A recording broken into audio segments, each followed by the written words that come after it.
Dude, did you hear? The What? Xbox One is coming out. Dude, I already have the Xbox One. That's impossible. They just revealed it. It's not even out yet. You're probably reading old news. I have the Xbox One. Look, dude, it's right over there.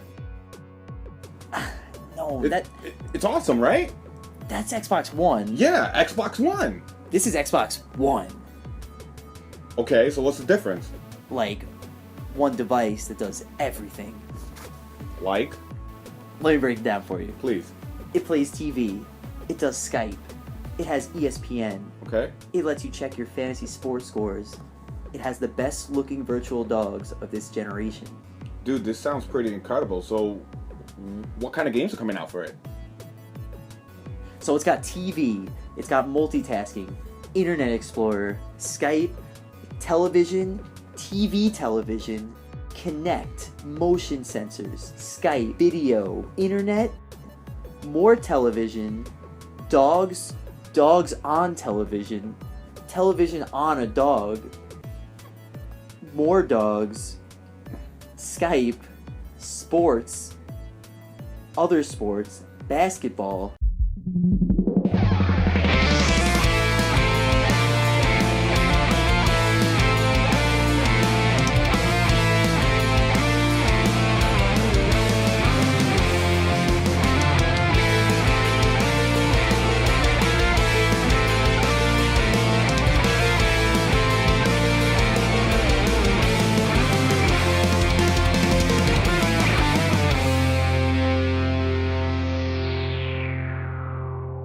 What's going on, everybody? This is Mike. This is Natal. And welcome to episode 14 of Fight Your Rival. Yep, we're here chilling with the Xbox One. Yeah, one of a kind. One of a kind, and we're not going to waste any more time, guys. Here goes the Rushdown. The Rushdown.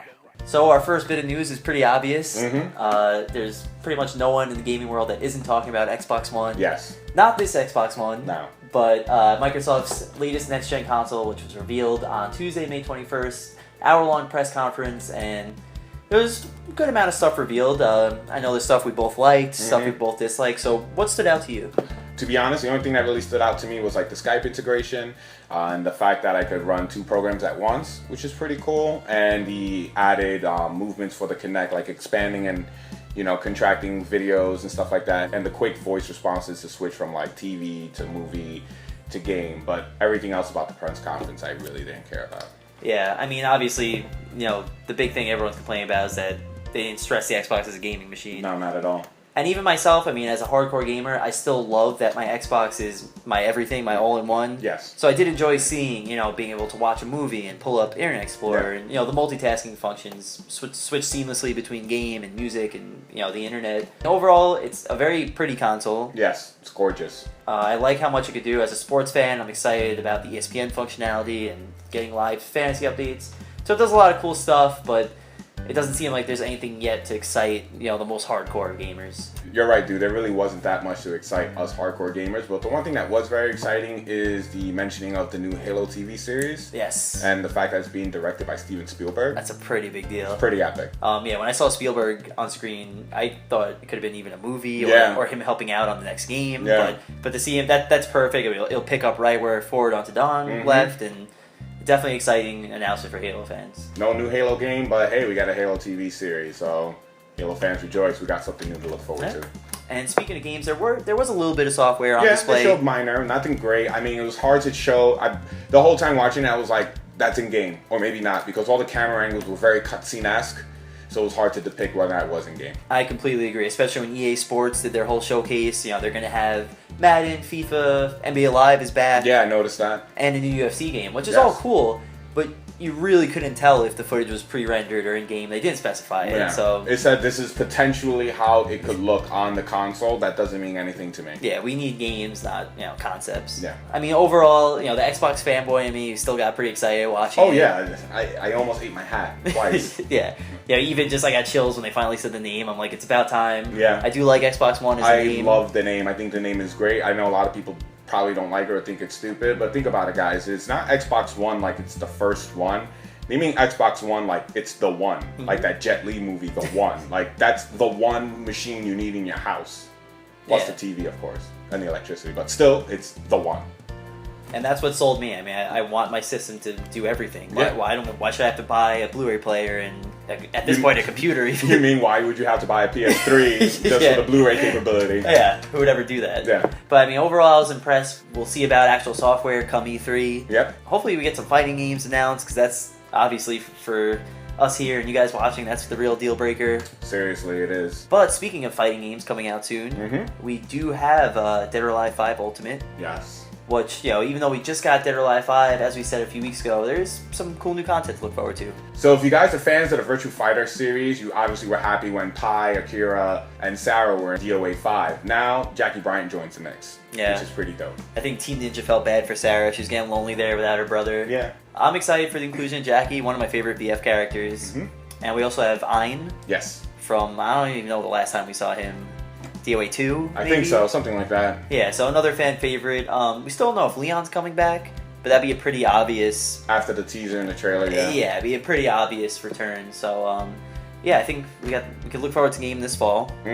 I might be picking it up, considering I didn't even buy DOA 5, so this is the perfect time to do it. Good, because I bought 5N Plus, so you can pick up this one. Exactly, yeah, we'll trade off. So we all know we're getting DOA 5 this fall. Yes. We're also getting another fighting game. And from the way it looks from the trailer I watched, it might be one of our first next-gen fighting games. And if you're wondering what game I'm talking about the new Guilty Gear coming out. Guilty Gear Xrd Sign. Xrd. Xrd and then the word sign. That's the full title. Guilty Gear Xrd Sign, which would be Guilty Gear XXX Sign. I love it. It's so fittingly Japanese. Super. Yeah, we got a teaser a few days ago. Game looks fantastic. It does. They really changed around the animation. Sorry guys, if you could change Kai Kisuke, please. I do not like that ponytail you guys gave him. Soul Bad Guy obviously found some steroids and has been working out for quite some time because he is jacked to all hell. Even his hair is hardcore jacked. Oh yeah, definitely check out the trailer. It looks great. We finally have a cool hybrid of still having that classic hand-drawn look, but also having it exist in 3 dimensions. So it's very exciting to finally see what should be a next-gen fighting game. I don't know if we have any word on release. No, not at all. It just said currently in development, and that's all it stated. It didn't state any form of release date. So if it is a next year release, could potentially be one of the first fighters we get for the next-gen consoles. I think so, and it runs on the Unreal Engine. Yeah. Which is even further indicator of... Which is unreal. It's completely unreal. Yeah. So very excited for that. Definitely keep you guys posted with any news regarding Guilty Gear Xrd Sign. Yeah. So very exciting stuff. We actually do have fighting games to look forward to going through the next few years. And the good thing about that is it means tournaments that will be coming around won't get so boring because we'll have more games to play. And speaking of tournaments not being boring... No, not at all. ECT wrapped up this weekend. Yes, it did. I had a blast watching it. So did I. Fantastic. Unfortunately, we didn't get to make it this year. I have to say, watching from home was just as exciting because of all the crazy matches. My favorites were seeing the Marvel 2 exhibition with guys like Justin Wong and Sanford, and just watching all of Injustice. Shouts to Tom Brady for taking that. That was one of the most entertaining top 8s for any game I've seen. Yeah, that comeback with Aquaman was incredible. I went into practice mode and tried to do the same thing and realized my name's not Tom Brady. So I'll have to practice it. But yeah, the Injustice matches were pretty much the hypest part. Yeah. Shouts to Rio. Hold it down with Nightwing in addition to Batman. I'm still a better Nightwing, but, it was very enjoyable to watch all around. Just like with any tournament, Twitter's definitely going to be ablaze this weekend. They need to call the fire department because I think it's going to be a wildfire. I think there's wildfire going on right now. Oh, let's get the fire extinguishers, the tweet of the week. Tweet of the week. So we have a lot of tweets to go through this week. It was a very active week in the general gaming community, FGC, crazy news everywhere. The first one immediately struck me this morning because it was Justin Wong, who is apparently now sponsored by Papa John's. That's what's up. He tweeted, Hungry Wednesday? Go to this address and use the code PizzaGG for 50% off Papa John's. Wow. I wonder if that's for the East Coast, because I would love to get 50% off Papa John's. We might have to do that right now and see if it's legit. But it's pretty awesome. I don't know if this is an evil genius thing or just... I know Papa John's made a tweet about esports, which is kind of crazy. I mean, the fact that we could potentially get Papa John's as a sponsor, like... I was telling you before, I want them to sponsor majors. Yeah. Just be surrounded by pizza. Yeah, dude. Like, seats made out of pizza. Oh, yeah. And you can eat your seat while you wait for your pool to be called. Disgusting. Every station has its own pie. Yeah. You'll never get hungry. Yeah, the winner doesn't win money, they just win pizza. Yeah, and I would love every top 8 because the matches would be way more intense with everyone having greasy hands and dropping combos, So Papa John's, if you're listening, sponsor Evo. Definitely, sponsor Evo. So our second tweet of the week comes from Golf Jolgerson. Yeah, I think so. I think so. It's actually a response to a tweet that we tweeted earlier in the week about the Xbox One. And he writes, "At Fight Your Rival, Xbox One is gonna fail." Obviously, we could spend a whole episode on Xbox One tweets, but we'll give one more for you guys. Yep. This is from Leah Jackson, who actually does some stuff for GameSpot. And she had a more lighthearted take on the Xbox One reveal criticism. Good. She goes, "You know how everyone loved Dog of Duty at the Xbox One reveal? What if there was Corgi DLC? All Corgis get God mode. I think it'd be pretty adorable." That would be pretty cool. Yeah. I think it's cool that dogs are in Call of Duty Ghosts, but I think there should be a Dogs of Duty. There should be a dog spin-off where it's just a wild death match with dogs, but no one actually gets killed. Oh, dude, you got like pit bulls and like German shepherds. Imagine the customization. Yeah, the names alone, like Boxer. Obviously, I wonder what fighting style a Boxer would have. You know, a German shepherd would be nasty and kicking your door in the middle of the night and take out your family. You know, he's epic. And no kills. A lick is a kill. So you just got to get in on your opponent. Or you eat their food first. Exactly. Capture the flag. Yeah, mark your territory. That would capture the flag. Key on the trees. Yep. So Activision, if you're listening, more money coming your way. Dog of Duty. Alright, so remember we told you when the last tweet was the last one about Xbox One? Yeah, that was a lie. We got actually one more. This one comes from the Revs Mimsy. It's my boy. Yep, yes, your homeboy. Alright, he writes, "I imagine the brick-like quality of the Xbox One will work wonders when I hurl it through a store window to steal a PS4. Harsh. You know what's funny? How would you know what the PS4 looks like when Sony hasn't showed it yet? So how are you gonna steal it?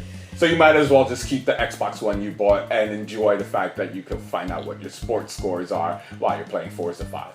Exactly. Yeah. Don't complain yet. It's too early. Yeah, come on, guys. So now that we've sifted through all the hate on Twitter, I think it's time to talk about some things we love. Yeah, seriously. And here you go, guys. Here's the random select. Random select. So as you know, I've been playing a ton of Injustice. It's all I think either of us have played since it came out. Yeah. And when I get into a fighting game, I'm never really content to just stop at the fighting game. I'll read, whatever books are based on it. I'll take in as much of the universe as I can. So as I expected, even though I'm a diehard Marvel fan, Injustice has got me really interested in the DC world. And I've recently started reading the New 52 versions of Batman and Nightwing. Okay. Both books started about 2 years ago, so you could pick them up in paperback versions. And I'm really enjoying what I'm reading so far. Both are really kind of dark, action-packed comics that deal a lot with the character's past without being overwhelming for new readers. They're just as fun to read as watching a superhero movie, but at the same time you'll learn a lot about these characters that you might have known nothing about before. And especially Batman, it's probably one of the most successful things I've read. It's Batman kicking the crap out of villains, but also he gets tangled up with this evil gang of owls. Not physical owls, but and he kind of loses his mind for a little bit, and that it actually changes the way you physically read the book. When he's losing it, you have to hold it different ways. So they do some cool things. The art for both books are gorgeous, and I'm really into the storyline so far. So if you're looking to get into DC Comics, I suggest New 52 Batman and New 52 Nightwing. Those comic books actually sound pretty interesting. Yeah. Yeah, so that's pretty hype. Maybe I'll actually read them if one day when I learn to read. I'll teach you. But yeah, teach me. But until you teach me, my random select of the week is actually nothing video game related. It's a TV show. Okay. It's a TV show on HBO. It goes by the name of Vice. If you guys are wondering what Vice is about, it's actually a TV show highlighting all the world news that's going on. And it really shows how messed up the world is. Like when I'm having a bad day and I'm mad because my Metro card didn't swipe, or everyone likes to stand in front of the train for no apparent reason when the middle of the train car is completely free, I watch an episode of Vice and then I remember that my problems are nowhere near as bad. The most current episode, there's kids in Indonesia as young as 6 years old starting to smoke. A pack of cigarettes in Indonesia is less than $1. Wow. And they actually use cigarette smoking to cure cancer and other diseases. Interesting. Yeah, it's bugged out. That's very cool. I definitely need to check that out. Yeah, Vice is dope, guys. Check it out. And if you're wondering where you can watch it, HBO. And if you have HBO, you can watch it on your 360 on the HBO Go app, which will most likely be on the Xbox One. Yep. But not this one. No. But I think that about does it for today's episode. Yeah, pretty much wraps it up. I think me and Natalia are going to go sit, phone over the Xbox One while we play this Xbox One. Yep. And maybe we'll throw in some 360. Why? We already have Xbox One. Yeah, you're right. You're right, we don't need that 360 anymore. Alright. Let's get out of here. This is Natal from Fight Your Rival. This is Mike from Fight Your Rival. And remember, guys, keep fighting. Keep fighting.